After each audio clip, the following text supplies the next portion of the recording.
When I grow up, I do not want to be like Bailey and Curly. No way. I have higher standards than that. They make me laugh. At the same time, scare the shit out of me. What will they say next? Welcome to the roller coaster world of Bailey and Curly, unfiltered. While this voice may be artificial, the unfiltered musings from our hosts certainly are not. Make yourself comfortable, grab a drink, and let's get unfiltered. Here's your hosts, Bailey and Curly. Hey there, everyone. Here we are again. It's Bailey and it's Curly, and we're unhinged. And can I just say, Bailey's a bit more unhinged than what Curly is. How are you, Bailey? I'm good, mate. How are you? I'm better than you. Now, before we go into anything, because I don't want coppers knocking on your doors, and from what we've seen everywhere in Australia at the moment, if you do a dissenting post or encourage people to break the law or whatever, or if you're wearing the wrong coloured socks, the police in Victoria seem to be hell bent on paying you a visit. So this is a Queensland podcast. So Yeah. I'm just making that very, very clear. It's a Queensland podcast. And Curly, the Queensland podcast crew obviously send the best wishes to everyone in Victoria, because it just seems to be, what's the word? A shit show. That's the word. Welcome to the shit show, Tony. So how you been, Bailey? How you been, Matty? I feel good today. I've struggled because I've tried to fight it. I've tried to get myself better and try to fight against the changes that are happening. Not in a way of I'm doing the wrong thing. Yeah. Just trying to adapt and trying to find that balance. And sort of just got to a point 2 weeks ago, close to the date, my car broke down, and that was just sort of breaking point for me. Now I'm without a car, and you add on everything else on top of it. Yeah. So someone asked me, they're like, "Matt, are you anxious or depressed?" I said, "No." So I've just had everything that makes no one wakes up happy just because we've all got a reason why we want to wake up and go and live the day. I've got my music, my hiking, seeing family, traveling, all that. That's what makes me me. Yeah. And some people love being a homebody. So, Yeah. And so I feel lost because everything that I love to do has just been taken away from me, and it seems to not be getting any better. No, and last Saturday we saw the Freedom Day or whatever it was called, and people came out in solidarity right across Australia for that. And in Victoria there was, of course, some issues, and it was an illegal gathering. And then on Sunday, your premier painted the road path out, which really said you're staying in. Which I knew. We've already been extended 2 weeks. I knew it wasn't going to end. Yeah. And that was the only live broadcast I watched. Yeah. I think a lot of people tuned into that, probably all around Australia, because they're all feeling for us down in here in Vic, and I really appreciate everyone that's reached out to me, because they're living, as we call, a normal life now. Yeah. Normal COVID normal.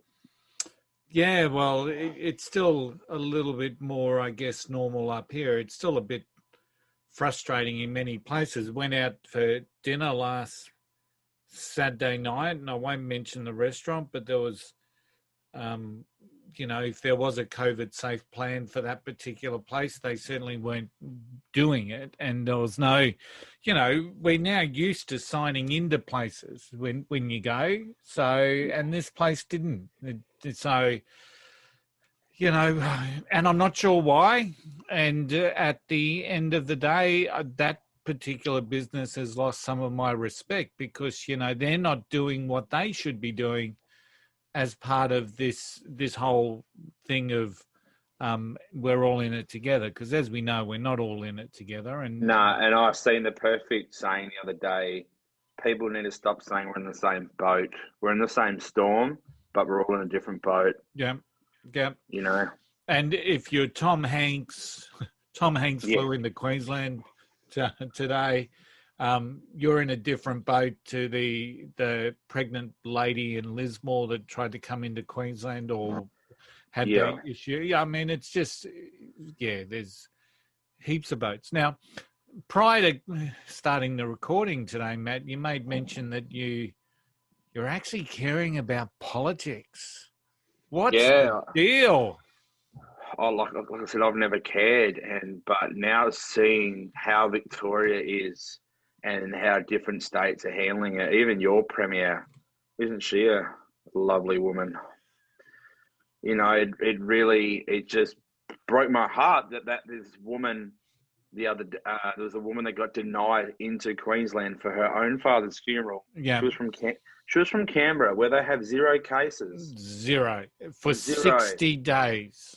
The nearest case to Queensland is Newcastle, which is 600 and something kilometres away, and then you've got Northern Territory next door, which has none, and then you've got WA that's probably got none anyway because they're not opening up anytime soon. Yeah. So politics, it's like I said to you before we started this, like this podcast is the only place I want to have a discussion about COVID because I'm sick of people starting fights and arguments with me, and deleting me and blocking me is fine, good riddance, whatever, because politics is such a like politics and religion are one thing I never open up about. Yeah. And yeah, just to see the effect I could have now taking voting seriously and politics, not being very loud about how I feel, but, you know, I understand now, you know, why people vote and I know none of the premiers, you know, they're not out to win a popularity contest. You can't love, you know, not everyone can love you, but yeah, I do give credit to ScoMo though. I think he's doing a good job, and I really like his view on this. He wants all the borders open. Yeah, yeah. And he's not happy with Premier down here. Well, but it's interesting, you know, and this is where I get really flummoxed. So, like today, I was reading a Roy Morgan research that was conducted in Victoria, and the research indicates that 70% of the people that responded to the survey approve of Premier Daniel Andrews in the way that he is managing the crisis. And what I see is there's a really vocal sort of fanboy base for Dan Andrews. There's a lot of people that are saying, "Oh, you're doing such a great job trying to keep us all safe," whereas he was the one that ultimately put you in a bad position in the first place. But let's ignore that because at the moment he's trying to keep everyone safe. And we see the same thing in Queensland. We've got all these people that just love Anastasia because she's locked the border and the virus is at the border and it's itching to get in. And when, you know, it's just crap. It really is just crap. It is. So you've got a large proportion of the population that are shit scared about the virus. And, you know, it was remind me about modelling before we finish up today, because I saw something interesting on the modelling. But yeah, we've got all these fanboys, and then we've got a lot of it, fanboys and girls, I guess. Fanboys, I don't want to be sexist there, but, you know, fans of the way that the government's handling it. And most of those people have secure jobs. They're probably public servants. They're probably people that have secure jobs. Everyone else who's running a business or in tourism or hospitality or something else is probably just trying to get their head down and bum up and try and get through it. They don't have time to be a fanboy saying, "Oh, Dan's the man," or whatever. Oh, what's the hashtag? I stand with Dan. Yeah, get Oh. real. People out there trying to just keep the food on the table don't have time for hashtag. So The hashtag I sent you today was pretty good. Sack Dan Andrews. That yeah. photo on the whiteboard I sent you.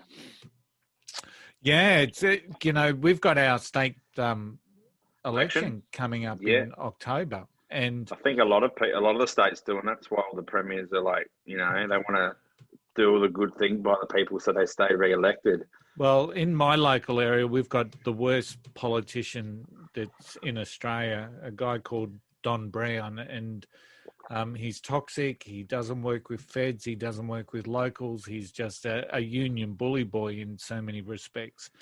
And once again, he's just just not a very nice person. He's had 2 elections, but I saw a notice change in the way that he's been posting on social media. Now it's all about the safety, and we're keeping everyone safe. And he's got Anastasia Palaszczuk all in his feed, so he's banking on that.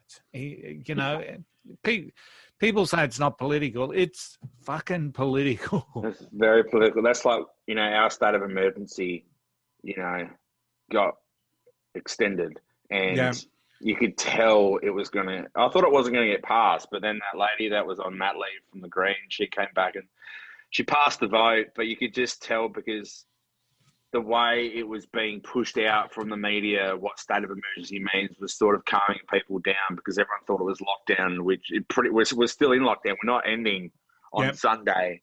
No. But, people like me can see a friend more than 5 kilometres away. So... yeah, but you guys, I mean, even when you look at that, the road plan out, I mean, the reality is that it's not until November that you're going to get into any sort of eased restrictions. Yeah. I mean, you guys are going to have the longest, well, you're already in the longest lockdown in the world.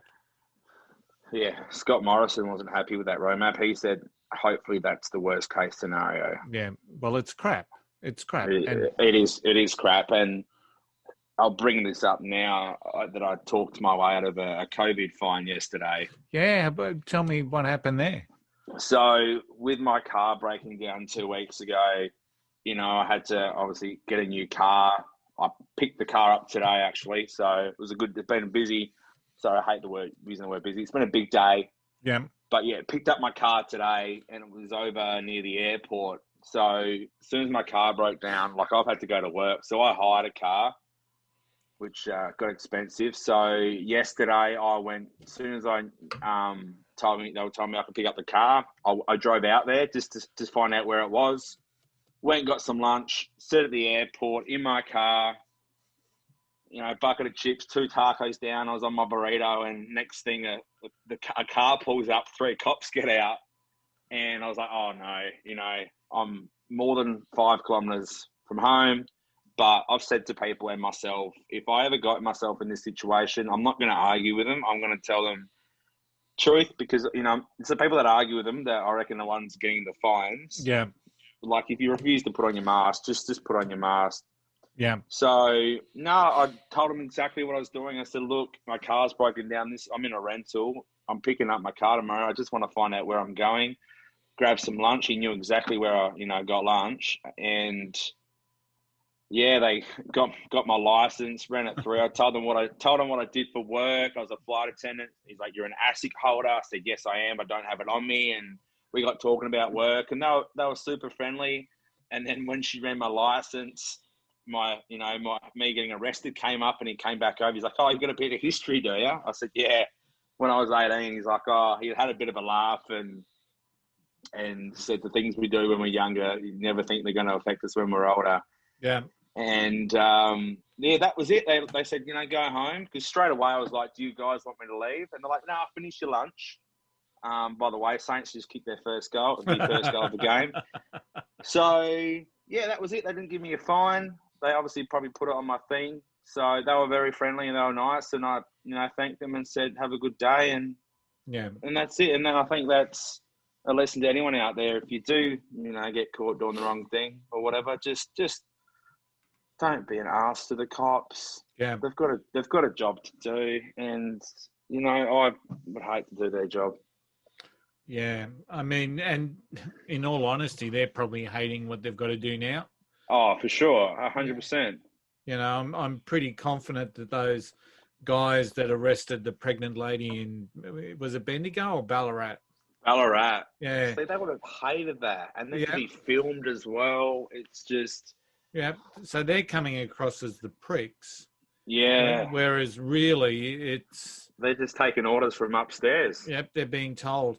But the interesting thing, and I saw this, someone posted this on Twitter the other day, that it was interesting after the war, after World War II, all these Nazi people, the Nazi officials and soldiers, were still tried for war crimes because they were just following orders. Yeah, Wasn't acceptable as an excuse for breaching human rights. And while it's really hard to say that Victoria is in a Nazi Germany type state, but it's true. If you know, if the coppers, if you're a decent copper and you're struggling with this, like the three that were talking yeah. to you, they were probably struggling with the fact that, you know, when They've you're rocked up, seen this guy literally in his car by himself having lunch, doing and nothing wrong, and we've got to go approach him and take his license. yeah, You and know, and so you would probably think that if you're a copper, you're going to err on the side of caution more often than not.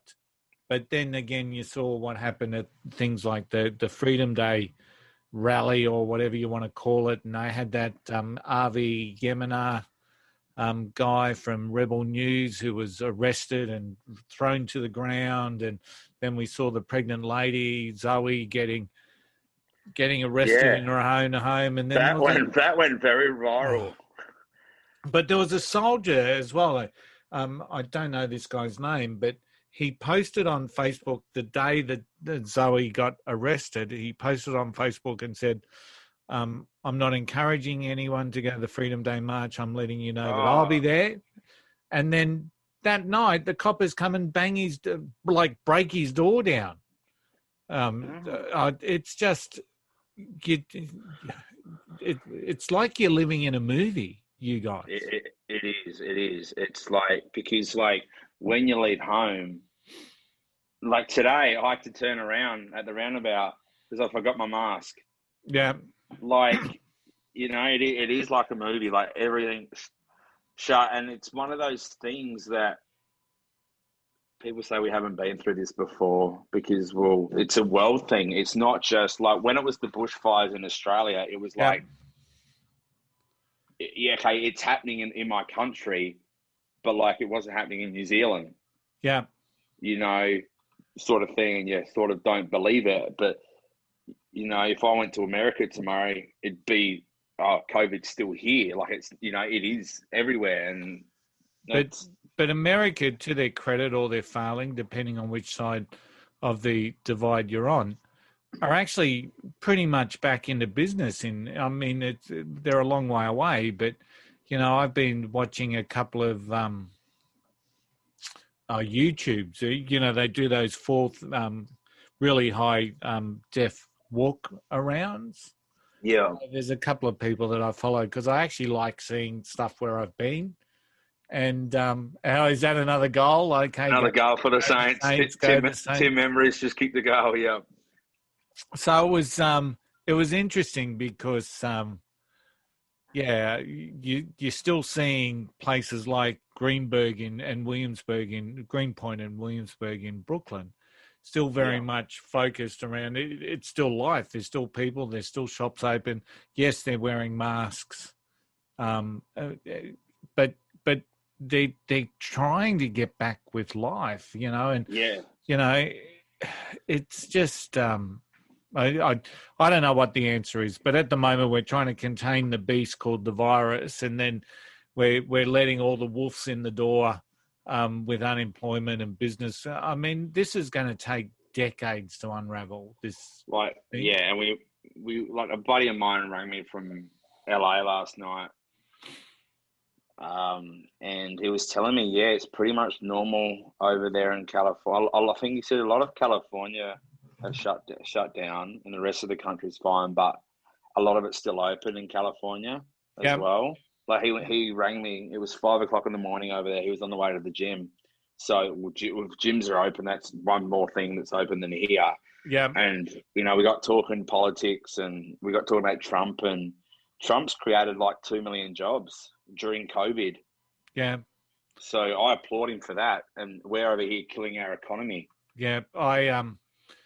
Yeah, it's going to be interesting. I think the Democrats over there are playing right into Trump's hand, unfortunately. So, or fortunately, whichever side of the divide you're on. I saw something interesting, right? And this has really struck me because, as you know, we met through Body Trim, and we both went on a bit of a journey with our weight loss and subsequent health and whatnot. But 2009 is a big year for me because 2009 I dropped that 26 kilos and made me look like a bit of a superstar. Yeah. But what really amazes me now when I look back on 2009 is that was the year of swine flu, apparently. So, just some interesting stats here, Matt, that I found interesting. So at the moment, you look at COVID cases here in Australia, and we're currently at 26,513, and there's 788 deaths, right? Yeah. And most of them, and recovered 23,000. So, good stats. I mean, you never want to see people die, but people die on the roads every day. So, and unfortunately, no one gets this pass mark where some people are going to live forever. It just doesn't happen. We're all going to die. It's a one-way ticket. But we are. But back in 2009, right, with the swine flu, there was 37,500 confirmed cases of swine flu. In Australia? In Australia. And there was was that on the news? Yeah, and there was 191 deaths, right? So deaths of coronavirus is obviously higher. So obviously, but then you look at travel. Well, 10 years, 2009 versus travel like these days. Yeah, but I mean, realistically, seriously, there was no travel, there was no lockdowns, there was nothing. I can't even remember being concerned about swine flu. No, I got arrested twice 2009, so I spent my you were year more interested. Yeah. Yeah. And it was interesting because I'm in Queensland, of course. The first cases in Australia were from Queensland. A 33-year-old who on the 9th of May came back from LA. She had swine flu. And then the first death was, the second case was also in Queensland. The first person to die was a 38-year-old woman on the 15th of July. And interestingly, when you look at swine flu affected the younger people more than the older people because the older people had a built-up immunity, right? Yeah. So this one affects the older people, and we've, once again, you just really sit there and think, what are we doing here? That's like you said, we won't know the stats for years. Yeah. As well, we've got JB Hi-Fi, we've got Pickup, and they treat your car like it's a bomb. Like you're in the front seat, and they're like, "Can you put down your back window?" And they throw it in, and they don't. It's like Get 6 feet away and throw it. Yeah, that's it. And now they're trying to say it's in the water.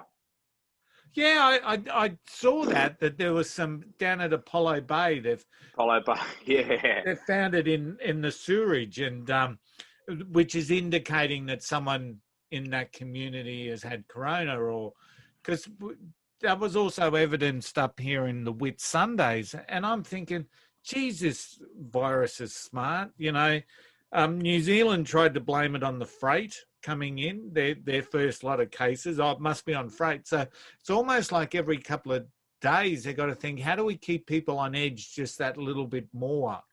Tell them it's in the sewage. Tell them it could be in the water. I don't think fucking anyone's got an idea. They're just fucking, making up shit. Yeah, and if it wasn't so serious, I don't deny there's I do not deny that there is a virus. I do not deny that people have died from the virus. But I think that the associated problems that the virus is going to have is going to be decades long, you know? Yeah. If there's governments out there in Australia that think that by this time next year we'll be all hunky-dory, you've got to be kidding. So Yeah. unemployment's going to be about 13%. There's going to be, you know, the haves and the have-nots, you know, there's... Who knows? It's just crap. Who knows? It is crap. Mate, there was another milestone during the week. I during the last couple of weeks, Matt Bailey, I believe, has returned to social media. What's the deal? Returned.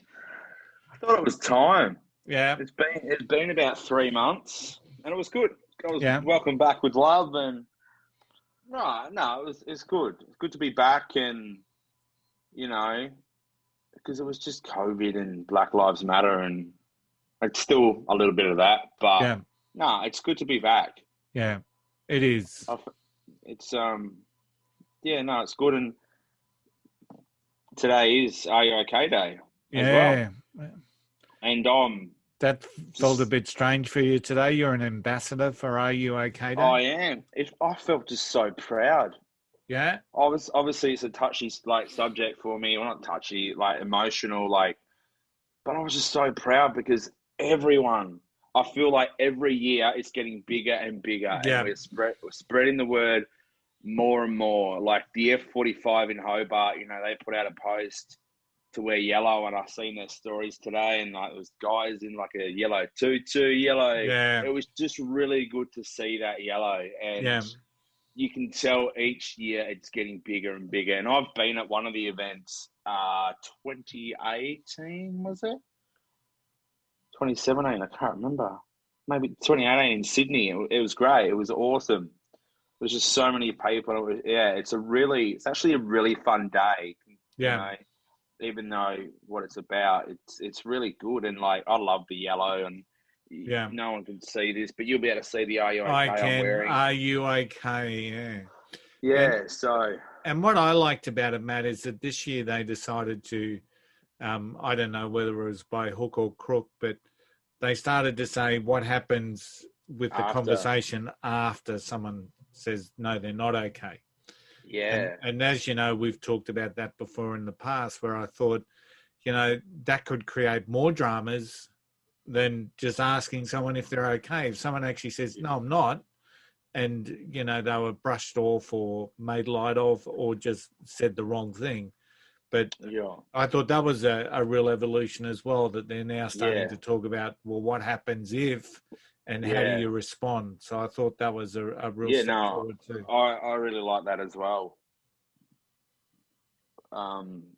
Actually, last year, this is a bit of a sad story, but it just goes to show that it doesn't matter if you've met someone or you haven't met them. If you've known them for 5 months or 5 years. Yeah. There was a show last year called Bride and Prejudice. I don't know if you heard about it. Yeah. About there's couples getting married and the in-laws didn't like. Yeah. So there was a couple on there. His name was Micah and she's Millie, and she was from Melbourne. He was from America. Huntington Beach. So I liked him from the get-go, but unfortunately they didn't work out. They broke up on the show. It was pretty brutal, and I remember sitting there and I'm like, fuck, I hope he's okay. You know, she made a public announcement on Instagram about the breakup and, you know, keep your comments, you know, sort of to yourself. But people didn't. They were like, you deserve better, blah, blah, blah. There was a lot of hate towards him. And I thought, you know what, I'm going to reach out to him. I'm going to be that guy and, you know, see if he's okay. And I messaged him on Instagram and he replied, and we had a really good chat. And that was about it. But then, unfortunately, a month later, he took his own life. Yeah, that's not good. No, not good at all. And I told my mate this last night. He's like, did you feel bad after hearing it? I said, nah. I said, I'm proud of myself for reaching out, because I know what it's like when no one likes you and that one person gives you a chance. That one person reaches out. That one person reaches out and asks, are you okay? Or Let's talk. You know, I've got your back. Yeah, yeah, absolutely. I was talking to a business owner down here up here in Queensland today, and he was talking about just sharing a story. He works in the Indigenous space, and a very solid, respected leader, and an Indigenous kid from down the coast had rung him to chase a home loan. Oh, sorry, not a home loan, a business loan, or just to help him out. Yeah. And he sort of said, yeah, look, I don't know you. Why don't we arrange to meet? Let's have a chat and let's talk about it. Yeah. And then, you know, as the story goes, this guy got a phone call from the mother of the young fella, and the young fella had obviously just thought it was all too much and just took his own life. So, Shit. yeah, so it's just such a when you get into that mindset and when you get into that space, it's really challenging, and it's hard to get out of it. So It is, and because that's why because yeah. it's probably very rare that someone walks in on someone trying to take their own life and Yeah. can actually physically stop them, because Yeah. it just takes a split second. Boom, you know. Yeah. So And unfortunately, what I know from experience is that when people I know that have or have been in my pool of acquaintances, when they've unfortunately committed suicide and taken their own life, is usually they're the last ones, or the last ones that you'd expect. They don't talk about it. They formulate the plans quietly. yeah, The ones that are saying, I feel so depressed I could kill myself, are probably the least of our. I mean, that's a worry in itself, don't get me wrong. Yeah. But they're less likely to do it because at least they're talking about it and people are making the appropriate responses when people do that. But it's the ones that keep it to themselves that are really challenging to grab a hold of and to let them know that people care, because you know, in so many ways, suicide is bravery personified in one instance and cowardice personified in the next. Because it is. yes, they lose their problems, but they lose everything else, and the people that love them lose one of the big things in their lives. So it's a challenging space, mate. And you know, I take my hat off to you for volunteering and putting your hand up to be in that space, because it is really challenging place to be. And like when my mate asked me last night, he's like, "Did you feel bad? You know, after reaching out to him, he still took his own life." I said, "Nah, because you can't save everyone." And that's something I went through with my dad for a lot of years. I blame myself. Yeah. You know, I went through therapy, saw a counsellor, and, you know, it made me realise that, you know, it's not my fault. Yeah, absolutely. And when you're a kid, you don't know any different. Like I was 13, you know, it wasn't until I was sort of 17, 18 was when I really dealt with it. And then I guess years after that is when I sort of, you know, understood it a lot more. Yeah, absolutely. Hey, last topic for the night, mate. We had a shark attack up here in Queensland. Did you see that? No. Down at Snapper Rocks there, and a young real estate agent, 46, out there on his longboard. The attack itself was actually, you know how they've got surf cams and there's swell net coast to watch. Yeah. The attack itself was actually beamed live with swell net. So, but Snapper Rocks was packed. There was people everywhere. And this great white came through and selected his victim, and unfortunately took him, and he was dead before they got him to the beach. But the other thing that was really noticeable is that most of the people out didn't even realise it had happened. It was that sort of quick. Yeah. So even though the point was packed, and when I say packed, there probably would have been, you know, a good 30, 40 surfers out in the break. Yeah. And he was a little bit by himself and surfing by himself. So absolutely horrific. But it seems like sharks are fighting back, mate. That's because just about every month now there's been an attack around Australia. Because I keep hearing that, like, people are scared of sharks, but apparently the chances of actually getting killed by one is very small. Apparently. Yeah, I mean, and when you consider, you tend to feel safe that these shark nets are out there, but the shark nets are apparently like 200 meters long. And Oh wow! when you think about the Gold Coast as a stretch of beach, there's like 8 of those 200-meter nets apparently right along the Gold Coast. So when you think about it, sharks have still got plenty of space to come through and do their deal. So the reality is you're in their spot. So and if you're in the wrong spot, unfortunately, that's sometimes the way it goes. So I think what I'm seeing and at the moment is I'm probably going to retire from surfing. I think that might just do me. Are you a surfer? Yeah, I've surfed all my life. I started when I was 12 when I lived at Maroochydore. So I don't get out anywhere near as much as what I used to. And, over the last probably couple of years, it's really been a January pastime when I've had some time off. But I think I might be packing away the longboard or putting them out for sale. I don't know. I think the sharks are fighting back, mate. So, I love surfing. I wish I surfed. Yeah. I just think I love the lifestyle that it it puts out. Yeah, only a surfer knows the feeling. And one of the things that I think that you will always, when you're a surfer, that you will always have is that you will never lose the feeling of, being in a tube, sliding down the face, hitting the lip, whatever it is. And even when you see like those pro surfers and they're taking off at pipeline and they slot in under the lip and they're getting blown out of the tube, because you've been there, you know what it feels like. So you're actually experiencing it again every time you see someone else do it.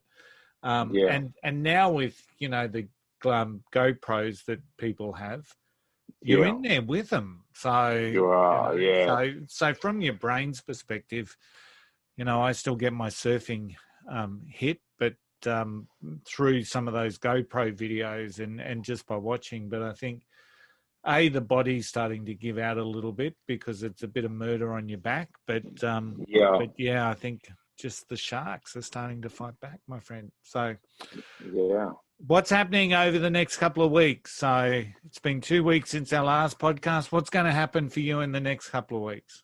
A couple of weeks. Well, I've got work tomorrow, and that's a sort of a big day for me. Yeah.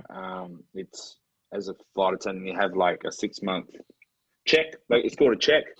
So you sort of get watched on board, then you have to do an exam and pass all that. So once that's done, I've got 2 weeks off, and I've been patiently waiting, and it actually arrived today. So not only did I get a new car today, I got an electric skateboard. Oh, right. So I bought a kit. Can that be used as part of your now 2 hours exercise? Yeah. What was funny was I got it before I got the car. Yeah. And then dropped my car, and then my friend picked me up. She took me to go pick up my car. Yeah. Literally down the road from my house, I seen a guy going through the roundabout on an electric skateboard. Yeah. And I never see them. I don't see them often here. See them a lot up your way. Yeah. With the weather and all that. Down South Bank, and they cruise down there, Botanical Gardens. But now I'm excited, and until I pass, like today's been big, new car, new skateboard. So I just got a kit. So I already had the deck, got my own deck, got grip tape. So it's yellow on the bottom, hot pink up the top. And I've got these big black wheels on it, and I took it for a bit of a cruise. All right. And post a video. Yeah. Let's see it on socials. Yeah, once tomorrow's out, I can relax, and so that's pretty much my next 2 weeks. Yeah, got a songwriting session on Saturday. Yeah, and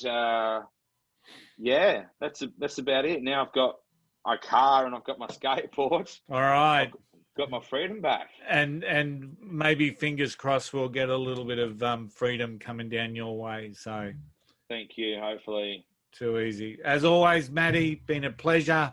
on the Bailey and Curly unhinged. What are we calling it? Unhinged. That's it. Unfiltered. Yeah, unfiltered. Curly Unhinged. can't make up his mind. Oh, mate, we're unhinged. We're unfiltered.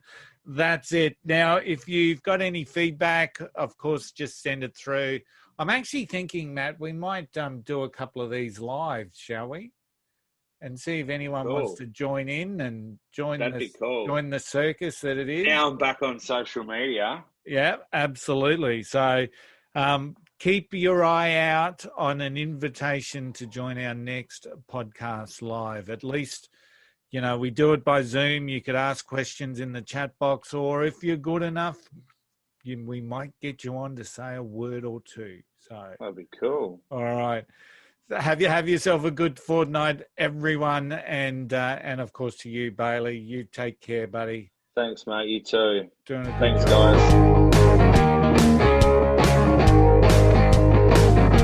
Thank God that's over.